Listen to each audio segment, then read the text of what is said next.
nous allons entamer directement avec donc la partie de l'actualité pour les employeurs et notamment, Nathalie, avec la réduction générale dégressive. Est-ce que vous pouvez nous en dire un petit peu plus là-dessus? Tout à fait, Agnès. Effectivement, je vais commencer par la réduction générale dégressive où certaines mesures, effectivement, viennent l'impacter au titre de l'année 2025.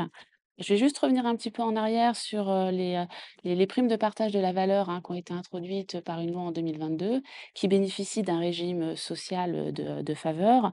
Et le BOS, le bulletin officiel de la sécurité sociale, avait prévu effectivement que les primes de partage de la valeur versées, aux salariés ne soient pas intégrées dans les différentes mesures, d'exonération. La loi de finances de 2025 revient en fait sur cette tolérance introduite dans le BOS et précise qu'à compter du 1er janvier 2025, toutes les primes de partage de la valeur sont intégrées à la réduction générale dégressive. Alors, une exception néanmoins pour les salariés qui seraient sortis de l'entreprise au 1er mars 2025. Pour eux, effectivement, la PPV ne sera pas, intégrée, dans la réduction, générale. Une précision, importante également, quand on parle de prime de partage de la valeur, il faut entendre la prime de partage, qu'elle soit versée ou placée. Dans les 2 situations, elle est intégrée effectivement au calcul de la réduction, générale. Donc cette mesure ne vise que la réduction générale, l'intégration de la prime de la valeur et ne vise pas les autres mesures d'exonération type, les ODEOM, ZRR, ZFRR, voilà. Et enfin, autre, mesure importante, on va prendre en compte le SMIC au 1er janvier 2025. Donc là, nous sommes au mois d'avril, ce qui signifie que, bon, on ne sait pas ce qui va se passer durant l'année, mais si le SMIC effectivement augmente courant de l'année, on restera sur un SMIC figé le 1er janvier 2025. Voilà. Très bien.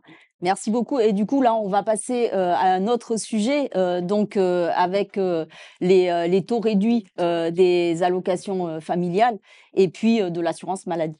Tout à fait. Alors les taux réduits, appelés aussi, hein, par certains, bandeau famille, bandeau, maladie, hein, dans le langage, un petit peu, courant. Donc antérieurement, en fait, pour ces taux réduits, on avait un point de sortie à 2,50 SMIC pour la maladie et 3,5 SMIC pour les allocations familiales.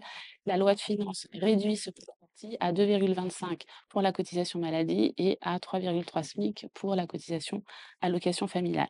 Là encore, on retient la valeur du SMIC au 1er janvier 2025 et cette mesure de point de sortie ne vise pas, les autres réductions que j'ai visées tout à l'heure, à savoir ZFRR, ZRR, GEI ou l'ODEOM, puisque là, les taux réduits restent à 2,5 et 3,5 SMIC et on reste sur une valeur SMIC au 31 décembre 2023.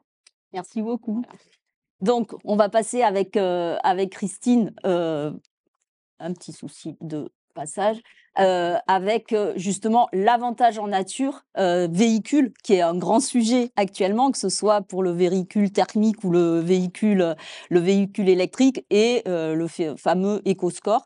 Donc Christine, est-ce que vous pouvez nous en dire, un peu plus sur, cet avantage en nature?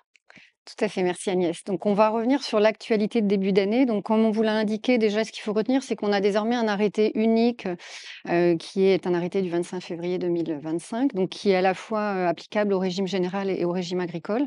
Antérieurement, on avait 2 arrêtés qui étaient analogues, mais en tout cas, c'est une simplification. On a un texte unique de référence. Ce qu'il faut retenir, c'est que la réglementation sur les avantages en nature, elle est essentiellement à réglementation constante. Ce qui change, c'est le point d'actualité d'aujourd'hui, ce sont les règles de valorisation des avantages en nature véhicules. Je rappelle courtement les principes généraux qui ne changent pas. En fait, on est amené à évaluer un avantage en nature véhicule, en fait, quand on a une mise à disposition permanente d'un véhicule à un salarié. Et cette permanence de la mise à disposition permet un usage privé. Et c'est cet usage privé qu'on est amené à évaluer dans l'assiette sociale. En termes d'évaluation, les grands principes demeurent, c'est-à-dire que l'employeur a toujours une option, un choix dans l'évaluation. Soit il évalue au réel en fonction des dépenses engagées, soit il évalue de manière forfaitaire l'avantage en nature véhicule. Ce qu'il faut retenir dans la réforme, c'est qu'on a une nouvelle modalité d'évaluation à compter, qui vise les mises à disposition de véhicules à compter du 1er février 2025. Pour les mises à disposition de véhicules qui sont antérieures à cette date, et donc tant que la mise à disposition continue auprès du salarié, on continue à appliquer les anciennes règles de valorisation. Donc, je vais vous parler d'abord des véhicules thermiques et après des véhicules électriques. Mais avant, un petit zoom sur les deux grosses questions d'actualité liées à cette réforme et qui est la question qui revient presque tous les jours. C'est comment on définit la date de mise à disposition et comment on formalise les choses. Alors peut-être déjà ce qu'il faut retenir, c'est que cette question en soi, elle n'est pas nouvelle, elle a plus, je dirais, d'actualité parce qu'il y a maintenant une date charnière qui est le 1er février 2025. Mais la question de la datation dans le temps de l'avantage en nature, elle se posait déjà à chaque fois que vous mettez à disposition un véhicule. Vous êtes quand même obligé de définir la période d'emploi à partir de laquelle vous allez décompter un avantage en nature dans la paye. Donc de ce point de vue-là, voilà, le sujet était déjà préexistant. En termes de formalisme, il n'y a pas de changement non plus, c'est-à-dire qu'on n'a jamais eu un formalisme réglementé avec un formulaire type. On a toujours accepté tout type de document, donc ça peut être par exemple le contrat de travail si vous avez décidé de formaliser les choses au moment de l'embauche, ça peut être dans un avenant au contrat de travail, mais ça peut être tout document qui formalise cette mise à disposition entre l'employeur et le salarié considéré. Donc c'est vraiment, je dirais que ce qui est important, c'est d'avoir des documents probants qui permettent de dater dans le temps le début de la mise à disposition et puis le bénéficiaire de cette mise à disposition. On vous a mis deux petits exemples dans la présentation, qui sont deux illustrations qui ont été données en réponse aux questions qui ont pu être posées. Donc, par exemple, ce que le bulletin officiel de la Sécurité sociale a précisé, c'est qu'on considère que le véhicule est mis à disposition à compter de la date d'attribution qui est fixée dans l'accord formel entre l'employeur et le salarié. Donc ça, c'est, je dirais, un peu le cas courant. Après, une petite illustration au travers d'une question qu'on a eue, c'est est-ce que c'est cette date formelle de l'accord ou comment ça se passe en cas de retard de la livraison du véhicule. On a l'exemple, par exemple, où en janvier 2025, vous aviez décidé et vous avez formalisé une mise à disposition qui devait démarrer en janvier. Pour des raisons extérieures à l'entreprise, le véhicule n'est pas livré en janvier, donc la mise à disposition n'a pas démarré. Le véhicule est livré en avril 2025. Dans ce cas-là, on est en présence d'une mise à disposition qui démarre en avril et donc on est sur les nouvelles règles de valorisation. Autre illustration, c'est le cas d'une entreprise qui a un véhicule qu'elle a acquis avant 2025 et qu'elle vient à mettre à disposition d'un salarié au mois de mai 2025. Vis-à-vis de ce salarié, la mise à disposition démarre en 2025, donc on est sur les nouvelles règles de valorisation. Ce qu'il faut retenir, c'est qu'on raisonne par rapport aux salariés considérés et par rapport au véhicule qu'on lui met à disposition. Donc c'est ça qu'on recherche à préciser dans le temps.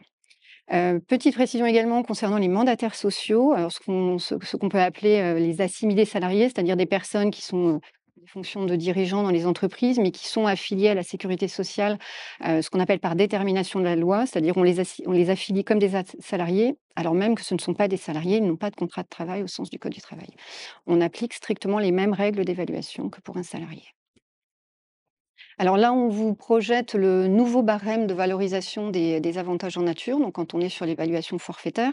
Alors le barème, il a exactement la même économie que dans l'ancien dispositif. On distingue, ça correspond aux lignes à gauche, selon que le véhicule, il est acheté ou loué par l'entreprise. Et on a toujours dans ces deux typologies de véhicules, achetés ou loués, la distinction selon que l'employeur prend en charge ou non les frais de carburant. Ensuite, vous avez c'est exprimé avec les colonnes. Pour les véhicules achetés, on a toujours la règle qui est liée à l'âge du véhicule. Donc on a, une valeur de valorisation quand le véhicule a, jusqu'à 5 ans et une valeur de valorisation quand il a 5 ans et plus. Donc si je prends, 2 illustrations, un véhicule acheté, de plus de 5 ans, c'est la première ligne, on est à 10 du coût d'achat pour la valorisation et si on prend le cas d'un véhicule loué, alors en location ou location option d'achat avec prise en charge des frais de carburant, c'est la dernière ligne, on est à une valorisation de 67 du coût global de la location. Oui. Véhicule électrique? Alors pour les véhicules électriques, donc on a la même règle de cette date charnière, si je puis dire, c'est-à-dire qu'on distingue, la mise à disposition qui est intervenue avant le 1er février 2025 ou à compter du 1er février 2025. Donc, pour les mises à disposition qui ont été faites antérieurement au 1er février, donc comme je le disais au début, on continuera à valoriser selon les anciennes règles tant que la mise à disposition perdure dans le temps. Pour les véhicules électriques, donc ces anciennes règles qui peuvent perdurer pour ces mises à disposition avant février 2025, elles prévoient qu'on applique sur la valorisation de l'avantage en nature un abattement de 50 donc on minore l'évaluation et cet abattement, il est plafonné avec une limite financière, il est plafonné à 2 000 € et 30 centimes. Pour les mises à disposition qui prennent effet à compter du 1er février 2025, 2 règles changent. À la fois l'abattement, donc l'abattement est plus important, il est de 70 avec une limite financière de 4 582 €. Et on a une nouvelle condition, donc qui est cumulative. Pour bénéficier de l'abattement, il faut que le véhicule réponde à un critère d'éco-score minimum. Donc cette condition, elle est vérifiée, le jour de la mise à disposition du véhicule et cette condition, elle se vérifie par rapport à une liste officielle, hein, qui est disponible en ligne. Vous retrouverez la référence, en consultant le bulletin officiel de la sécurité sociale. Donc voilà, ce sont ces grandes règles qui changent. Ce qu'on a rappelé, c'est que les frais d'électricité qui sont pris en charge par l'employeur ne sont pas à prendre en compte dans l'évaluation. Ça ne change pas et ça joue, quelle que soit la date de mise à disposition du véhicule.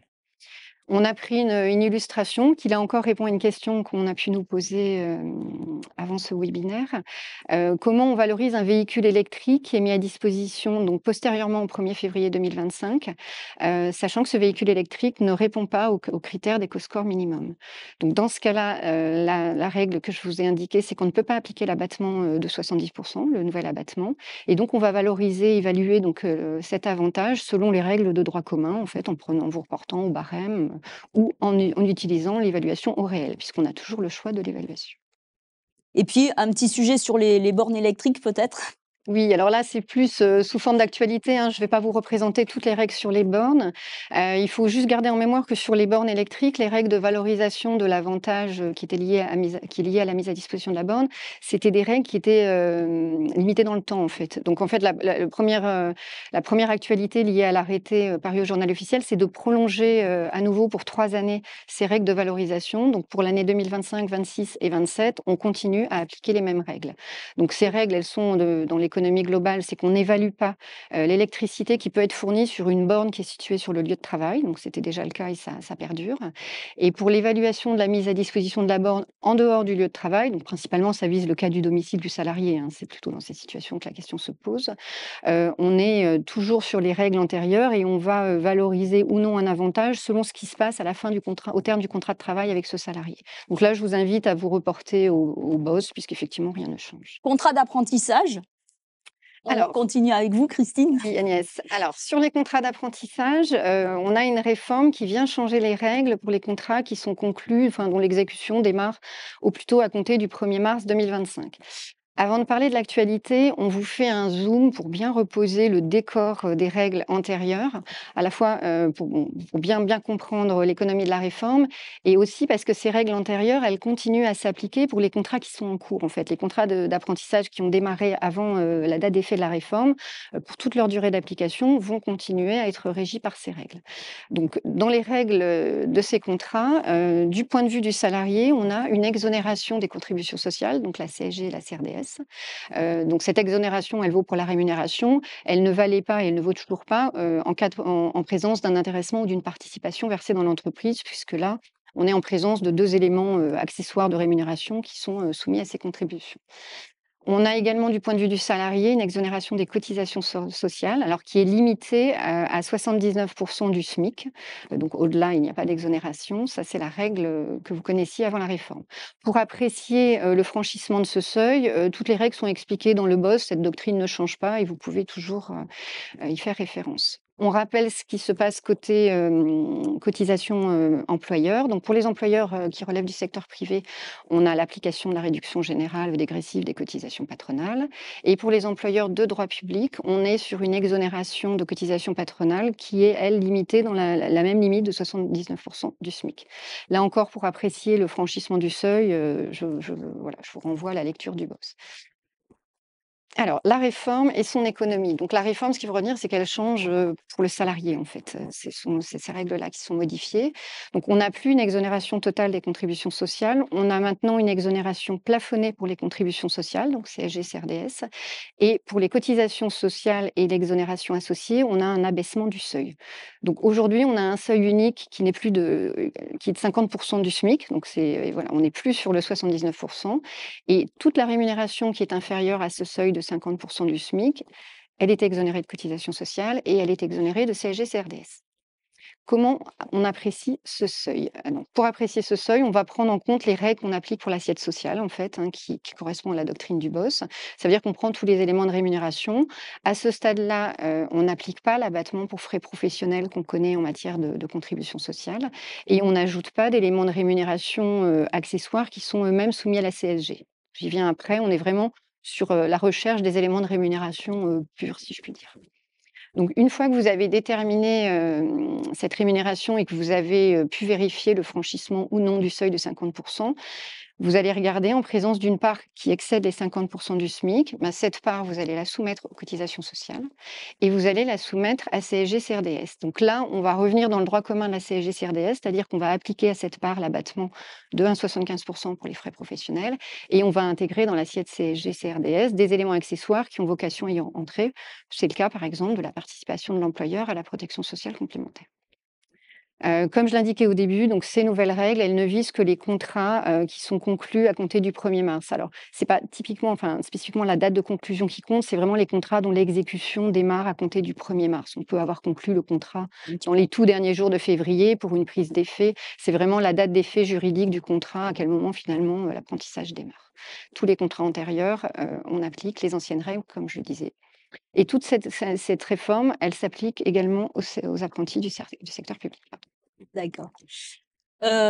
Toujours, sur, cette partie de contrat d'apprentissage avec, le déclaratif, Voilà, un petit zoom sur le juste, déclaratif, voilà, avec les vite codes fait. types que je ne connais pas par cœur. Alors très rapidement, voilà, on vous Ouais. rappelle le code type 260 à utiliser pour la déclaration de la CSG et on vous remet l'économie des codes types utilisables à la fois pour la part de rémunération qui est en dessous du seuil de 50 Donc vous avez une déclinaison, secteur privé, secteur public et puis, avec une variante à chaque fois, pour l'Alsace-Moselle et puis vous avez en dessous les codes types sur la part de rémunération qui excède le seuil de 50 avec la distinction secteur privé et public et puis la petite variante Alsace-Moselle.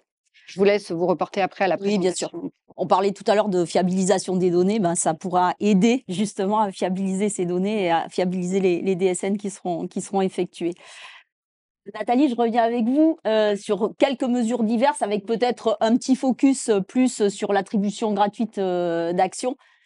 Effectivement, Agnès. Alors sur l'attribution gratuite d'actions, parce qu'en fait, on a eu effectivement un certain nombre de questions par rapport à ce dispositif, puisque auparavant, en fait, les attributions gratuites étaient soumises à une contribution patronale de 20%. Et effectivement, la loi porte cette contribution à 30% à partir du 1er mars 2025. La question qu'on a eue est liée en fait au fait générateur et à savoir effectivement quel était le fait générateur de cette nouvelle contribution.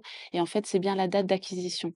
Donc vous pouvez avoir effectivement donc, des actions qui ont été attribuées, antérieurement, mais à partir du moment où elles sont acquises à compter du 1er mars 2025, effectivement, le taux est de 30. Alors c'est on a mis un petit détail aussi sur le déclaratif, puisqu'effectivement donc antérieurement, les employeurs utilisaient le code type personnel 551 qui correspondait effectivement à la contribution de 20. Donc ce code type sera fermé au 28 février 2025 et ils devront dorénavant utiliser le code type personnel 268 pour déclarer cette nouvelle contribution de 30. S'agissant des jeunes entreprises innovantes et des jeunes entreprises de croissance, là pareil, les entreprises pour bénéficier de cette exonération doivent, remplir un certain nombre de conditions.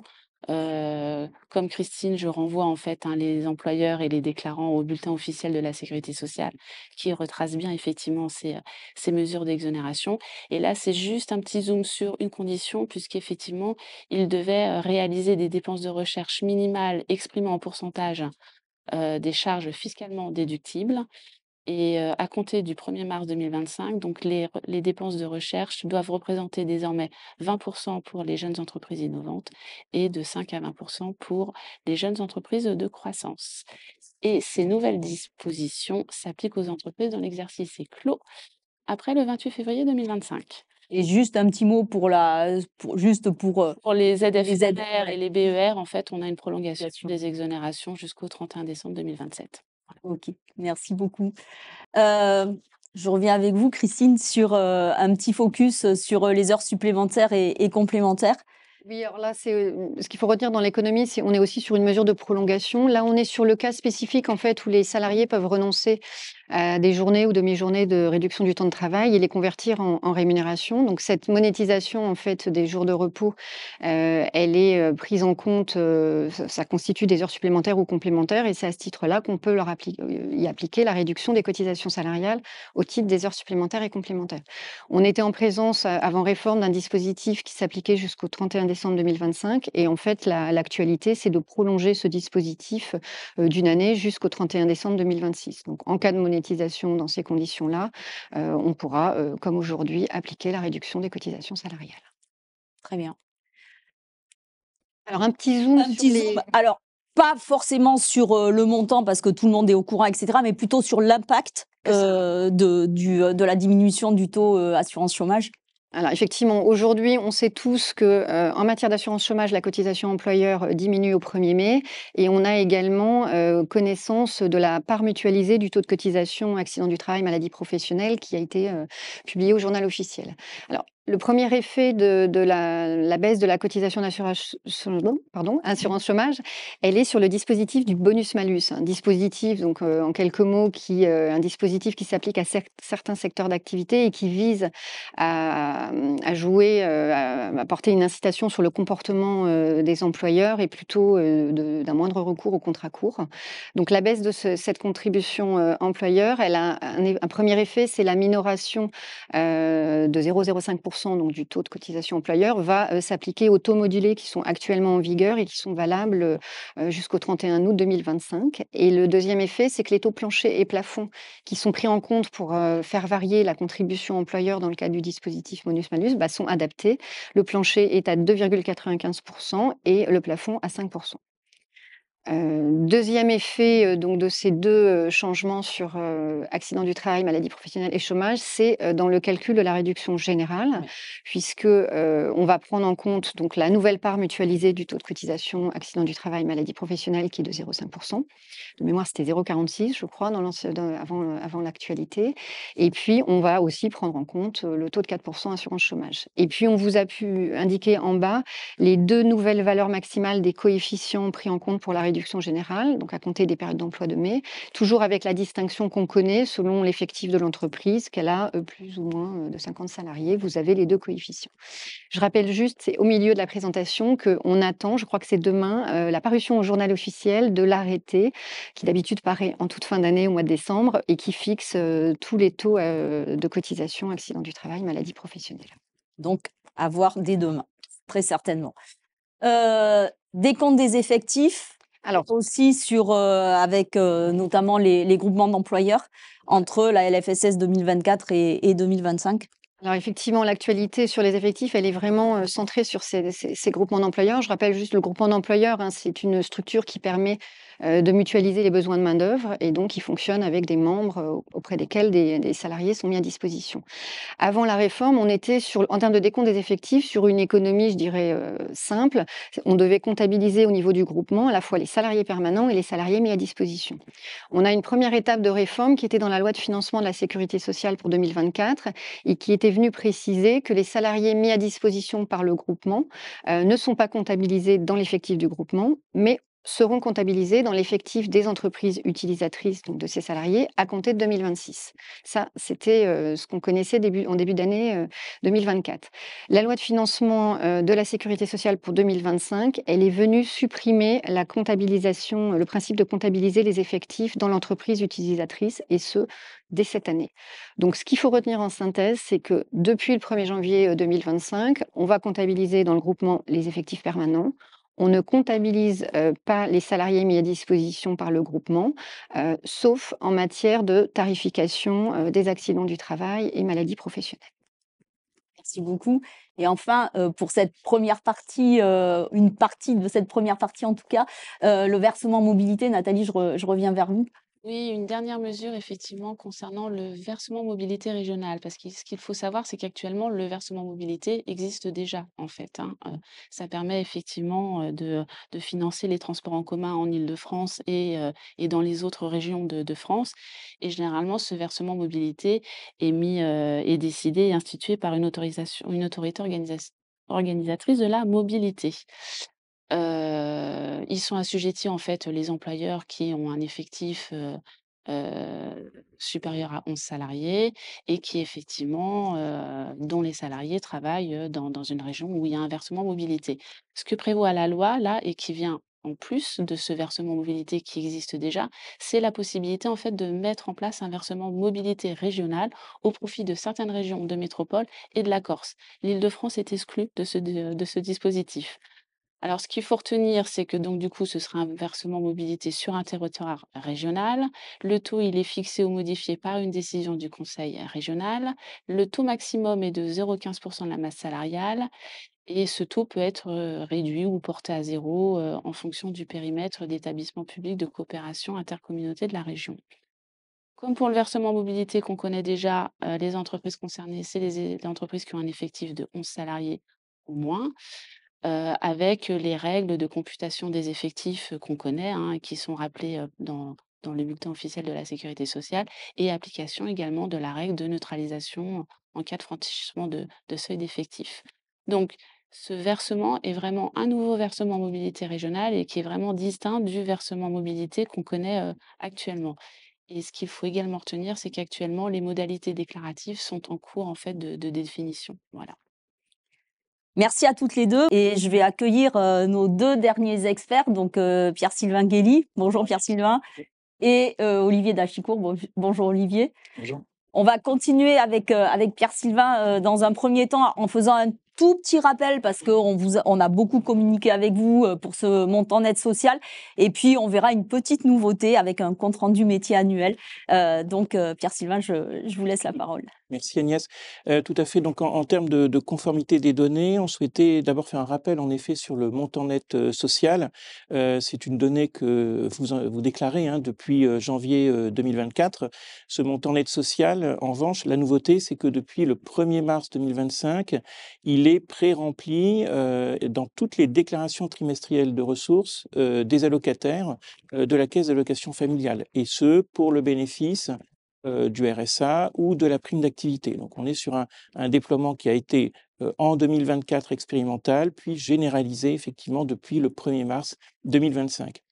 La qualité du montant aide sociale déclaré est donc d'autant plus importante parce que ce montant aide sociale pré-rempli permet de simplifier les démarches des allocataires, bien sûr, mais de limiter les erreurs de déclaration, mais aussi d'éviter les risques de fraude. En quelque sorte, on est donc dans une étape essentielle du programme de solidarité à la source et vous jouez un rôle décisif dans la réussite de ce programme. Donc, comme toutes les autres données effectivement transmises en DSN, nous avons mis en place des vérifications de cohérence sur le montant aide sociale au travers de 5 contrôles déclaratifs qui sont directement réalisés dès le dépôt de la DSN et qui sont restitués à 4 heures maximum du dépôt proprement dit de cette déclaration. En cas d'anomalie identifiée, l'URSSAF effectivement vous informe par un compte-rendu métier normalisé, qui est donc intégré directement dans vos logiciels de paye. Mais vous pouvez également, évidemment, consulter cette anomalie au travers de l'application Suivi DSN. Donc, ce qui est très important, c'est effectivement de prendre connaissance, bien sûr, des anomalies qui vous sont restituées. Il est vraiment indispensable qu'elles soient corrigées, et ce, pour sécuriser les droits des salariés bénéficiaires du RSA ou de la prime d'activité. Et ce qu'il est très important de bien comprendre, c'est que l'URSSAF a désormais également une mission d'exploitation des signalements des allocataires qui sont amenés à modifier en ligne leurs ressources sur le site caf.fr, donc les données en fait pré-remplies du montant net social. Et dans ces circonstances-là, l'URSSAF donc est destinataire de ces signalements et peut être amené à contacter l'employeur ou là en l'occurrence le tiers déclarant pour vérifier la situation bien sûr et éventuellement inviter l'employeur ou le tiers déclarant à corriger la donnée.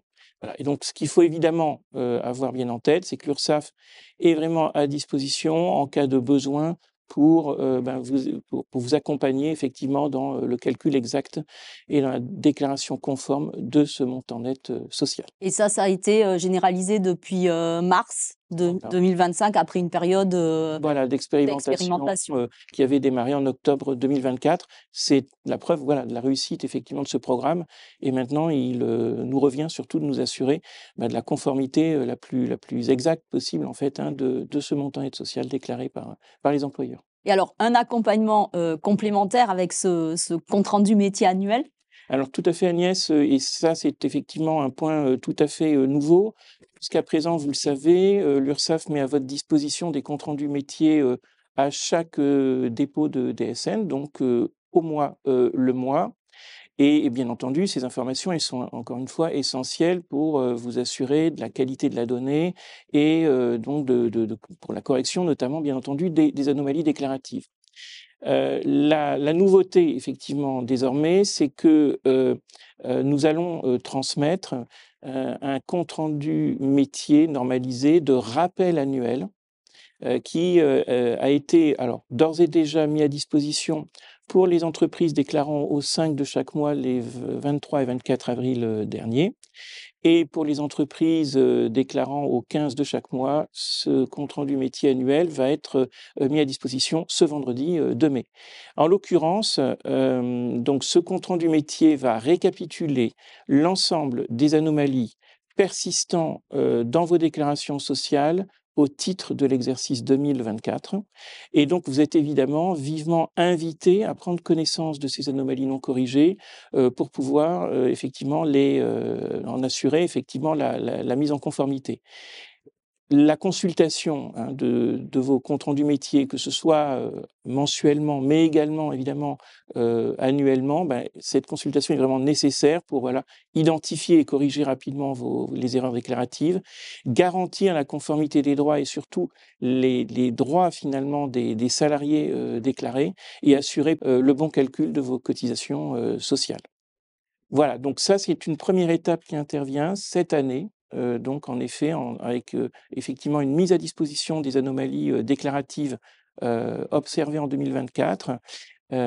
En 2026, nous serons sur une seconde étape, avec en effet mise à disposition d'un compte-rendu métier annuel, mais qui précédera un dispositif sur lequel on reviendra plus tard, de la Oui. DSN de substitution. Bien sûr. Merci beaucoup Pierre-Sylvain. Je vous souhaite une bonne fin de journée. Au revoir.